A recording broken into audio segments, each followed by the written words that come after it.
সুপ্রিয় দর্শক, আসসালামু আলাইকুম। আজকে কথা বলবো একটা বিষয় নিয়ে। সে বিষয়টা হচ্ছে সাবেক উপদেষ্টা রেজওয়ানা ম্যাডামকে নিয়ে। উনি একটা সাক্ষাৎকারে উনি ব্যক্তিগতভাবে কিছু কথা বলেছেন। নারীর নেতৃত্ব বিরোধী একটা গোষ্ঠী আছে, উগ্রবাদী একটা গোষ্ঠী আছে। এই নারী নেতৃত্বকারী বিরোধী যে গোষ্ঠীটা, সেই গোষ্ঠীটা যাতে ফ্রন্টে না আসতে পারে, সেই বিষয়ে তারা কাজ করেছেন। এই কথাটা উনি বলেছেন।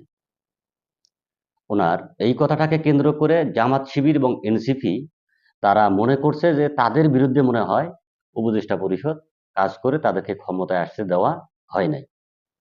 এই ভুল ন্যারেটিভেরা প্রতিনিয়ত অনলাইনে সয়লাভ করতেছে, সাধারণ জনগণের মাঝে দিচ্ছে। সেখান থেকে আমাদের অনেক সতর্কতা অবলম্বন করে খুব সতর্ক থাকতে হবে। তো আমি মনে করি বিএনপি সহ বিএনপির অঙ্গ সহযোগী সংগঠনের যত নেতাকর্মী আছে সমগ্র বাংলাদেশের, সবাইকে একটু অনলাইনে অ্যাক্টিভ থেকে এই ভুল রাজনৈতিক ন্যারেটিভগুলোকে প্রতিহত করতে হবে। যদি সঠিকভাবে প্রতিহত করতে না পারি, তাহলে এই ভুল মেসেজগুলো সাধারণ জনগণের মাঝে ছড়িয়ে পড়লে আমাদের রাষ্ট্রনায়ক জনাব তারেক রহমান, উনি যে প্রধানমন্ত্রী হয়ে সরকার পরিচালনা করতেছেন, তার উপরে একটা প্রভাব পড়বে।